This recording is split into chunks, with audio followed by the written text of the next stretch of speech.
amigos que nos escuchan. Yo sé que tenemos mucho público que ha estado pues dándonos el like y otros que han sido tan amables que se registran en nuestras páginas. Ustedes saben que estamos nos pueden estar escuchando en C de casa, cc-medio y luego sion.com. Ahí estamos transmitiendo en vivo los mensajes y también estamos en comunicación a través de todas nuestras redes de oración, de ministración y de apoyo para la congregación. Hay una comunicación muy, muy grande y trabajando en todas estas redes. Pues yo creo que más de 100 personas están trabajando en todo esto para estar comunicados con todos ustedes. Entonces es un gusto que usted pues nos sintonice, voy a usar esa palabra, nos sintonice a través del Face, a través de el Internet, que se comunique con nosotros. Hoy voy a tratar un tema que me han estado pregunte y pregunte, dado la situación de las profecías que se levantaron contra este año, el 2020, que sumado pues es 40, y ustedes saben que el 40 es muy simbólico, muy tremendo en la Biblia, porque siempre hablaba de grandes cambios o de situaciones donde había juicio y también respuesta para bien o para mal. Entonces hay muchas inquietudes por las profecías, hay muchos profetas ahorita por esta plaga, por esta situación a nivel mundial, y hay muchas especulaciones de parte de la gente, y hay muchos que se aprovechan de esta situación para pregonar que son profetas de Dios cuando en realidad no toman en cuenta la palabra de Dios. Quise contestar muchas de las preguntas.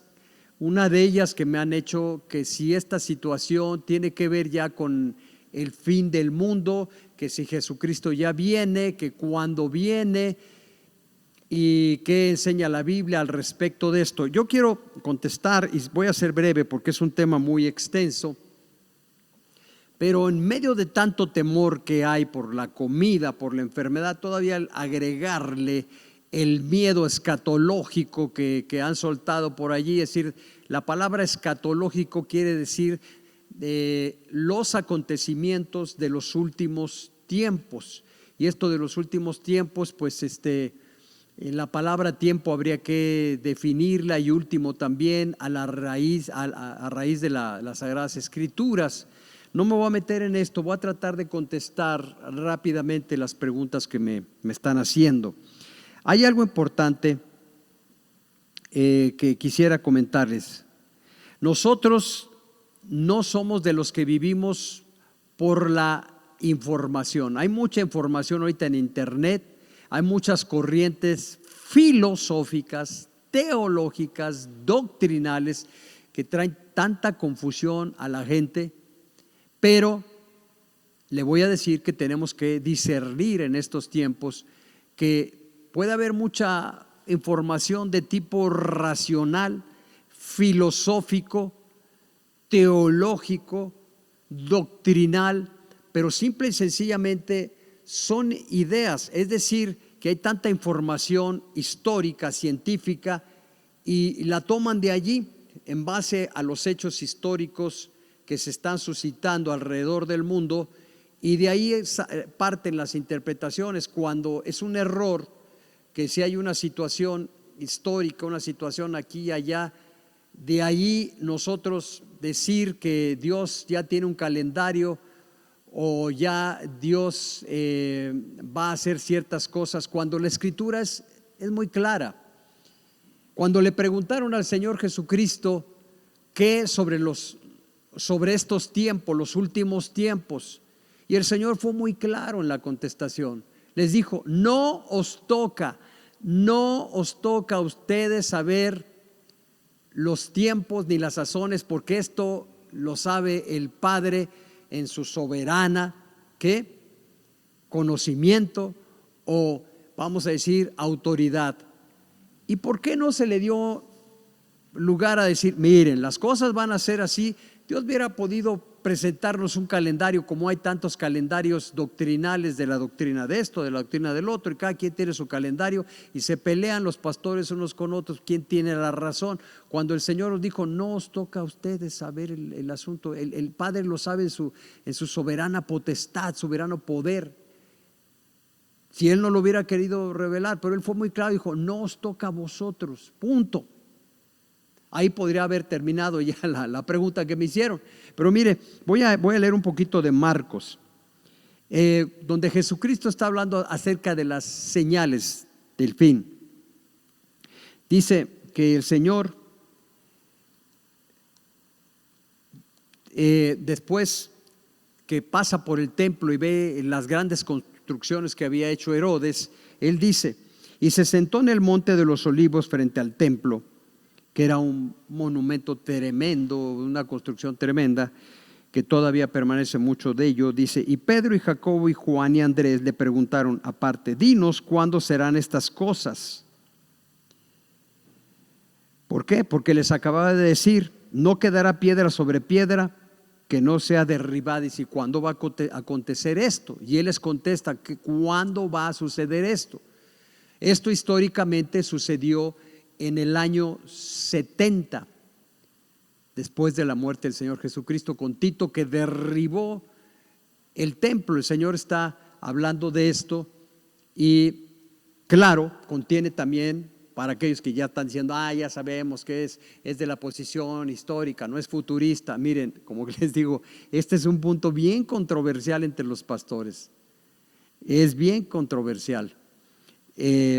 Por eso es delicado el tema, pero yo estoy hablando a la congregación, no entremos en esto, veamos lo que dicen las Escrituras y no nos metamos en tantos problemas. Tampoco somos gente literalista que le agarra todo literalmente. Yo quiero decirles que hay aquí un punto, nosotros no vivimos por la información que sale de todos lados, ni por un análisis, vamos a decir, únicamente racional, como si fuera un libro de filosofía o un calendario que estamos aquí enfrente a nosotros, de la historia, de la arqueología. No, la Biblia es un libro espiritual, es un libro de fe y para fe. No vivimos por la información, nosotros vivimos por la revelación de Dios, que a sus hijos le revela en el corazón más que en la mente. Más que un montón de situaciones científicas, Dios nos lo revela en nuestro corazón. Alguien me decía, mire pastor, ya están saliendo lo de la señal del 666 y nos van a poner una marca, ya la están poniendo en la mano, un microchip, y mire que nos van a poner en la frente, y que un montón de conclusiones. Mire, es un libro espiritual. El diablo y los demonios no necesitan de tecnología científica como estamos viviendo en este tiempo. Su tecnología, créamelo, es mucho más avanzada que un microchip, que una computadora. La tecnología de los demonios es una tecnología, óigalo bien, espiritual, no comprensible a la mente muchas veces racional. Un demonio puede ver un cristiano y no necesita ver un 666. Satanás ya sabe quién es cristiano y sabe quién no es cristiano. No necesita de una tecnología de escribirnos como nosotros, sí, porque estamos en un mundo material, un mundo de la carne, y sí necesitamos que nos escriban un 66 o un microchip. Satanás no necesita de computadoras, vive en una tecnología que sería muy difícil de entender, porque es una tecnología espiritual. Claro, lo espiritual usa las cosas materiales para comunicarse, para hacer destrucciones y cosas, como usa precisamente los microbios y otras cosas que el diablo inventa, como los virus, y cambia las formas. Pero le voy a decir que realmente estos ángeles caídos, su tecnología, su conocimiento tiene que ver más con las cosas espirituales, porque no tenemos lucha contra carne y sangre, sino contra principados, potestades, gobernadores de las tinieblas. A la gente la puede usted aislar en una caja fuerte con toda la tecnología, en un búnker de lo más sofisticado, y los demonios entran allí y se meten. ¿Por qué? Porque su tecnología es espiritual, hermano. Ok, pero este es un punto. Yo le estoy diciendo que nosotros, nuestro criterio, no vivimos, no nos movemos, sino por la guianza. Dice que los hijos de Dios son guiados por el Espíritu Santo, y el Espíritu Santo nos revela todas las cosas que tenemos que saber. Nuestra tecnología no es la información, la historia. Sí echamos mano de ella, pero bajo la interpretación de la revelación del Espíritu que vive en nosotros. Vivimos en un cuerpo, tenemos una mente racional, pero cuando tú te conviertes a Cristo, no te conviertes por cuestión del raciocinio, de la mente, del conocimiento humano. Tú te llegas a convertir porque recibes a Cristo, ¿dónde? En tu corazón, y te comunicas con Dios por medio de ¿qué? Este libro, esto es un libro que es letra, son letras, está sujeto a una gramática, ya sea española, griega o hebrea o italiana o romana, o si tú quieres alemana, pero todo eso tiene límites. Pero cuando tomamos este libro, no solo como historia, como novela, como de ciencia o de filosofía o de religión, sino verdaderamente como la palabra de Dios, dice que la palabra de Dios es viva y eficaz. Para penetrar en el conocimiento de este libro, tú tienes que estar de la mano con el Espíritu Santo, porque fue el autor de este libro, simple y sencillamente. Este es un libro de revelación, y es precisamente cuando vamos a hablar de las últimas cosas, tenemos que hacerlo bajo el discernimiento del Espíritu Santo, no de cualquier espíritu, y sí apegado a la palabra de Dios, porque la palabra de Dios es la palabra de Dios, pero la manera que tú la abres, la manera que tú la consultas es de la mano del Espíritu Santo. Si no está el Espíritu Santo y no está la palabra de Dios, ¿qué es el conocimiento? Que porque los últimos descubrimientos ahora y de ahí partimos nosotros trayendo información para meterla en la Biblia y escribir un calendario. No es los últimos tiempos. Por eso Dios dijo claramente: no os toca saber esto, sino mi Padre lo tiene, y mi Padre lo va a revelar a aquellos que tienen una mente de niños, porque Él escondió de los sabios y los científicos y filósofos y religiosos y teólogos, escondió todas estas cosas, y a Él le plació revelárselo. ¿A quién? A los niños. Podrán decir lo que quieran, pero eso dijo Jesús. Las grandes cosas y verdades Dios las reveló a los niños. Por eso nuestro ministerio, hablando de las últimas cosas, nuestro ministerio es de gloria, para que vayamos de gloria en gloria. Nuestro ministerio es un ministerio de gloria y de vida en Cristo, no de condenación, no un ministerio de juicio, no un ministerio de destrucción.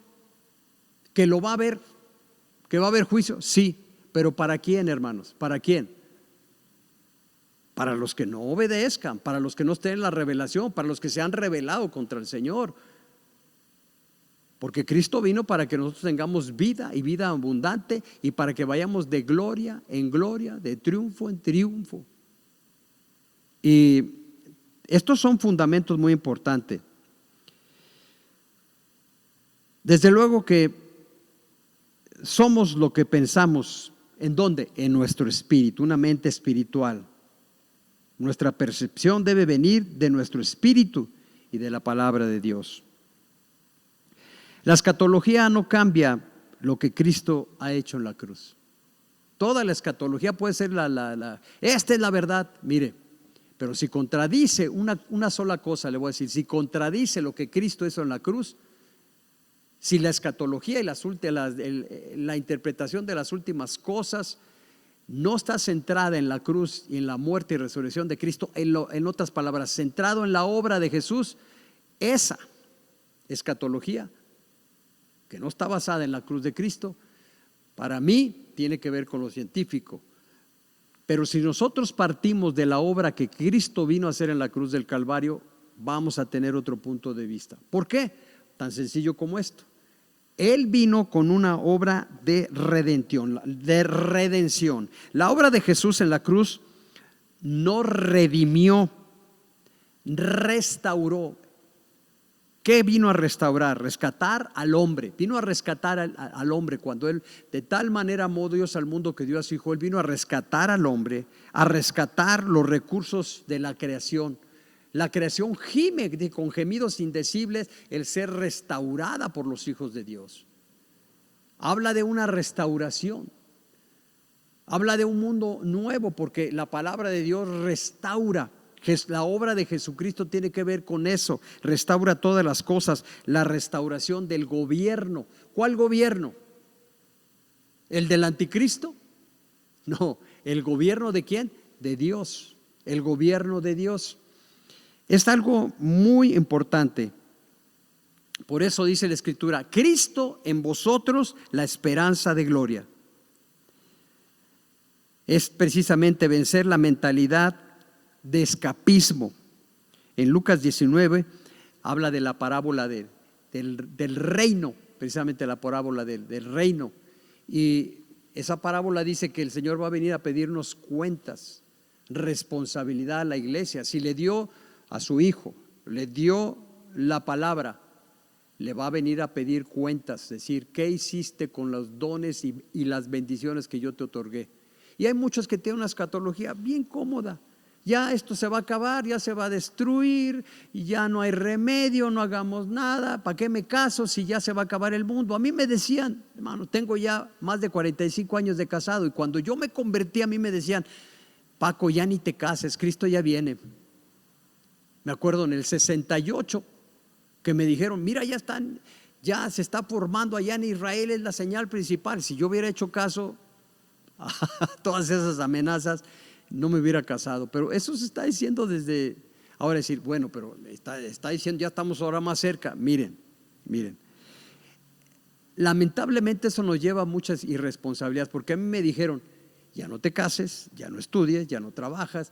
¿Qué están haciendo los cristianos? Un montón de inútiles. ¿Buenos para qué? Para nada, porque ya se va a acabar. ¿Ya para qué? Ya no hacemos nada. Esto va de mal en peor. Esa es una actitud muy, muy cómoda de decir, el Señor va a venir a arreglar todo esto. Señores, los que tenemos que arreglar las cosas somos nosotros en Cristo. La iglesia es el cuerpo de Cristo en la tierra. Tenemos que ser responsables. El Señor derramó su sangre y nos encomendó ir y predicar este evangelio hasta lo último de la tierra. Estamos eludiendo responsabilidades. Esa es una teología de escapismo que no va conmigo. Una iglesia derrotada que si no viene el Señor y la salva, se va al infierno porque el diablo la va a engañar. No, hermanos, la palabra de Dios dice que las puertas del infierno no prevalecerán contra la iglesia. La iglesia está para hacer luz, la iglesia está para predicar el evangelio. La iglesia, el Señor viene por una iglesia llena de ¿qué? De gloria, una iglesia gloriosa. Déjeme reducir un poquito más esto. Algunos me dicen, es que estás más en tu escatología. No, mi escatología es cristocéntrica, hermano. Parte de la obra de Cristo, parte de una correcta interpretación de la palabra de Dios. No estoy aplicando acontecimientos que ya se sucedieron y se cumplieron y ahora los quiero aplicar a la iglesia. Los quiero aplicar cuando realmente está hablando de los judíos, está hablando de otras naciones, pero no está hablando de la iglesia de Cristo. Déjame decirte esto. El asunto lo voy a explicar así. El asunto de la escatología, de las últimas cosas, de estos temores que hay ahorita por esta pandemia que se ha soltado, el asunto tiene que ver más con lo que somos en Cristo que lo que tenemos y lo que podemos en Cristo. Tres cosas. Esto de la escatología tiene que ver con la obra de Jesucristo y lo que somos en Cristo, hermano. Es decir, lo que somos, lo que tenemos y lo que podemos en Cristo. Entonces, ¿de qué trata? Mira, desde el libro del Génesis hasta el libro de Apocalipsis, trata de una historia del reino de Dios. Estamos hablando del reino de Dios. Trata de la historia de la simiente de Dios, del pueblo de Dios, de la simiente de Jesús. Desde el Génesis hasta el Apocalipsis hay este relato. Y le voy a decir algunos versículos. Vamos a empezar con algunos versículos porque tiene que ver, el entender las últimas cosas tiene que ver con quiénes somos, más que con el montón de cosas que están aconteciendo y con los calendarios que la gente está formando, tiene más que ver con quién es la iglesia en Cristo que con un montón de cosas que están pasando y sucediendo. El cielo y la tierra pasarán, pero le voy a decir, lo que es de Cristo va a permanecer. Y usted es simiente de Cristo. Mire, le voy a llevar desde el libro del Génesis, Génesis 3:15. Desde un principio hubo una enemistad. En Génesis 3:15 dice claramente que iba a venir una enemistad, y pondré enemistad entre ti y la mujer, entre tu simiente y la simiente suya. Esta te herirá en la cabeza y tú la herirás en el calcañar. Aquí comenzó. Cuando Dios hizo el primer hombre, ahí estaba ya el problema, entre Cristo y Satanás. ¿Y qué quería aplastar el enemigo Satanás desde el principio? ¿La simiente de quién? La simiente de Dios. Desde ahí comienza una batalla, y nos vamos nosotros después al libro de Isaías 53:10. En Isaías 53:10 encontramos nosotros lo siguiente. Isaías 53, versículo 10 dice: y con todo eso Jehová quiso quebrantarlo, sujetándole a padecimiento, cuando haya puesto su vida en expiación por el pecado. Y dice: verá linaje, vivirá por largos días, y la voluntad de Jehová será en su mano. Será en su mano, dice que prosperada. Y la voluntad será que prosperada. Y habla que verá que linaje. Linaje es el tema. Sigue siendo en Génesis, Éxodo, Levítico, Número, Deuteronomio. Brincamos a Isaías y sigue hablando de la redención, de guardar, ¿qué cosa? Una simiente. Y esa simiente será poderosa. Y esa simiente es precisamente su iglesia, su pueblo, los amados de Dios, los hijos de Dios. Y cuando hablamos de escatología tenemos que entender la simiente de Dios. Y la simiente de Dios, hermanos, no va a agarrar el Señor y le va a echar tribulaciones, problemas y terremotos y todo esto. Mire, está viniendo juicio sobre el mundo porque hay pecado en el mundo. Pero cuando vino juicio sobre el pueblo que había estado 400 años esclavizado, Dios protegió a su pueblo. Les dijo: vayan y las puertas, los dinteles de las puertas, márquenlos ¿con qué? Con la sangre. Y cuando marquen con la sangre, dice: el ángel de la muerte pasará de largo. El juicio no vino sobre los hijos de Dios. Era una etapa de juicio. Igual con el arca de Noé, el juicio vino sobre los incrédulos y fueron barridos por este diluvio. Pero el pueblo de Dios fue guardado, la simiente de Dios fue guardada. ¿Dónde? Dice, como será como los días de Noé. ¿Dónde? Pues el pueblo de Dios fue guardado en el arca. Dios guarda a su gente.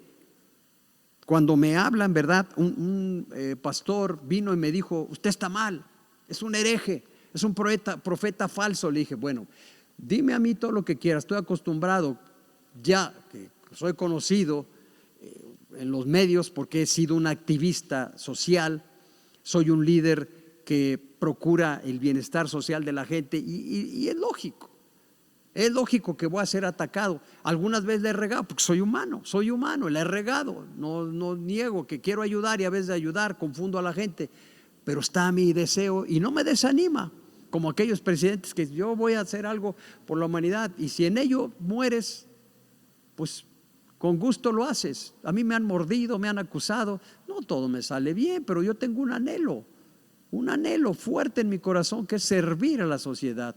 Y mira, yo te estoy mostrando aquí algo que es importante cuando estamos hablando de la segunda venida de Cristo. Estaba yo leyendo Isaías 53:10 acerca de la simiente de Dios. No interesa lo que venga sobre uno, ¿sabes? Dios va a usar a su pueblo para bien. Voy a leer otro versículo. En primera de Pedro, Mateo 1:1. Vamos a Mateo 1:1. En Mateo 1, versículo 1, fíjate lo que dice: libro de la genealogía de Jesucristo, hijo de David, ¿Por qué comienza así el Evangelio de Mateo? Hablando de qué cosa? De una descendencia, de un qué, una simiente. Dice, libro de la qué, de la genealogía, porque era lo importante. Esa simiente iba a ser guardada, iba a ser reservada, porque siempre va a ser victoriosa. Cuando vienen los últimos tiempos, Dios dice, yo voy a guardar mi gente. Yo derramé mi sangre por la simiente santa. Ahora, en Primera de Pedro 1:23, otro versículo. Hay muchos versículos, no voy a leer todos. Estoy leyendo algunos versículos, estoy hablando de qué trata la escatología. Bueno, trata de eso, de la simiente de Dios. ¿Qué pasa con la simiente de Dios? Él viene, la redime y vienen los últimos tiempos. ¿Y qué va a pasar con esa simiente? Dios la seguirá guardando, hermanos. La seguirá guardando. Aunque el juicio viene sobre estos, sobre aquellos, pero Él sigue guardando su simiente. 1 Pedro 1:23 dice así. 1 Pedro 1, estamos con el versículo 23 que dice, siendo renacidos, no de simiente corruptible, sino incorruptible por la palabra de Dios que vive y permanece, ¿qué? Para siempre. De eso trata. Si entendemos la obra de Jesucristo, si entendemos la historia de la Biblia, podría hablar aquí de la novia. Comienza hablando en Génesis de una novia, de su pueblo, esa novia que es su iglesia. Y pues vamos terminando en el libro de Apocalipsis, que usa mucho ese término, la novia, la esposa, la esposa de Jesucristo. Y termina con una boda gloriosa. ¿Qué es las últimas cosas que van a suceder? Hermanos, es una boda. Es una fiesta grande. Por eso en la Biblia están las fiestas de Jesús y termina con una fiesta. ¿Qué va a venir el fin de los tiempos? Pues una fiesta. ¿Y qué va a tratar esa fiesta? La boda del Cordero, de su pueblo, de su simiente, de su amada. Él no viene por una iglesia derrotada, una iglesia gloriosa. Y aquí vemos la historia de precisamente de lo que les estoy diciendo. Y aquí en 1 Pedro 1:23, 1:23 dice claramente, muy clarito, siendo renacidos no de simiente corruptible. Y esa simiente dice que permanece. Voy a leer otro versículo en Gálatas. Este de Gálatas está muy interesante. En Gálatas leemos el capítulo 4, versículo 6. Gálatas 4:6 menciona lo siguiente. Dice así, Gálatas 4, verso 6. Y por cuanto sois hijos, Dios envió a vuestros corazones el espíritu de su Hijo, el cual clama, ¿qué? Abba, Padre. Somos hijos, somos simiente ¿de quién? De Dios. Entonces por eso le envió a nuestro corazón que el espíritu. Y por ese espíritu tenemos comunión con Él. Así que ya no eres esclavo, sino hijo. Y si hijo, también heredero de Dios por medio de Cristo. Somos adoptados como hijos, somos herederos y coherederos con Cristo. ¿Qué va a pasar en los últimos tiempos? Una herencia. Somos herederos de Él. En Gálatas 3:29, fíjate lo que dice. Y si vosotros sois de Cristo, ciertamente linaje de Abraham sois y herederos según ¿qué? La promesa, ¿según qué? La promesa. Cristo en nosotros es la esperanza de gloria. Y aquí vemos nosotros que los últimos tiempos son los tiempos de Dios, es el tiempo de Dios. El fin no lo determinan las circunstancias ni las temporadas, lo determina el Padre en su sola potestad y ha determinado que sus hijos serán guardados, que las puertas del infierno no prevalecerán contra la iglesia. Este es el mensaje, hermanos. Yo creo que es claro. No voy a leer más versículos porque estoy tocando la esencia o estoy hablando. No, alguien me decía, estaba hablando y me interrumpí yo mismo, se me fue de la cabeza esto, pero quiero decirle que un pastor me trajo una lista de cosas y me dijo, tú estás mal. Y como le decía, pues ya no no me extraña que me digan esto, pero yo lo baso en la obra de Cristo, lo que va a pasar en los últimos tiempos, hermano. Tiene que ver con lo que somos en Cristo. Que va a venir juicio. Mira lo que me decía él. A ver, en Apocalipsis 13, no me contestó eso. ¿Qué pasa en Apocalipsis 13? Habla de dos bestias.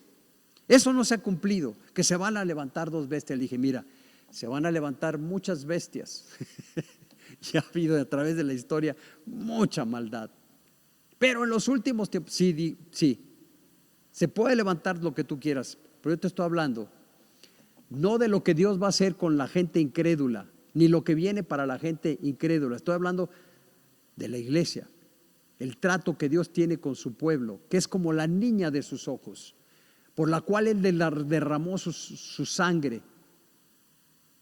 Somos su familia, somos sus hijos, somos los redimidos del Señor, y en los primeros y últimos tiempos estamos en el hueco de la mano del Señor. Si van a venir que se levanten monstruos y anticristos, y se levante esto, mira, ¿sabes qué?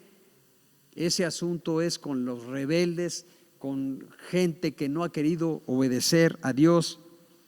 Que la guerra del Armagedón, te voy a decir una cosa, el Señor ya ganó la guerra, pero que ahí vamos a estar y vamos a estar marcados, y sí, somos marcados como simiente de Dios, hermano, y Dios nos va a guardar.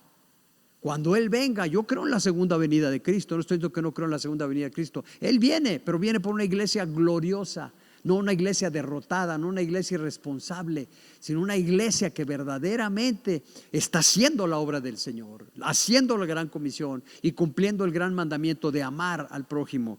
Me decía en Apocalipsis 17 y 2 Tesalonicenses habla del anticristo. Le dije, a ver, ¿qué dice del anticristo?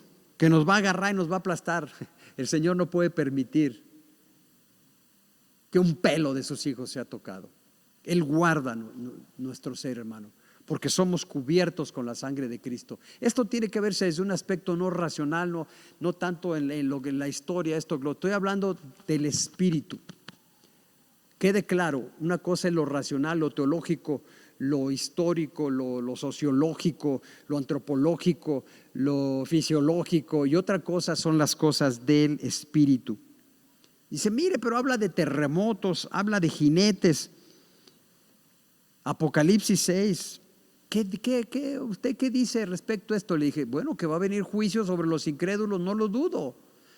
Ya ponía el ejemplo de qué pasó en el arca de Noé, y podía poner más ejemplos. Dios guarda a su pueblo. La escatología que hice en los últimos tiempos, ¿qué va a suceder? Alguien me preguntaba, oiga, ¿y ese ángel de la muerte qué? ¿Es un siervo de Dios o es un siervo del diablo? Satanás tiene siervos que vienen a matar, hurtar y destruir. Dios tiene siervos que van a traer juicio y muerte sobre los incrédulos. El ángel de la muerte está reservado para los incrédulos, como lo vimos nosotros. ¿Dónde lo está viendo? Pues precisamente cuando trajo en el Éxodo la destrucción y murieron los primogénitos por el ángel de la muerte. La muerte y la vida es asunto de Dios, hermano. Él decide quién muere y quién vive, Dios. El diablo no decide cuándo yo me voy a morir. Si así fuera, ya nos hubiera matado a todos los cristianos. No, pero tiene agentes de la muerte, sí, pero están limitados por la soberanía que cubre al pueblo de Dios. No voy a extender más esto, podría seguir hablando, pero he tocado puntos esenciales que parten de la obra de Jesucristo. ¿Qué nos esperan en los últimos tiempos? Dice, ¿qué es esta peste y todo esto que viene? Le dije, mira, va a pasar y tú lo vas a ver.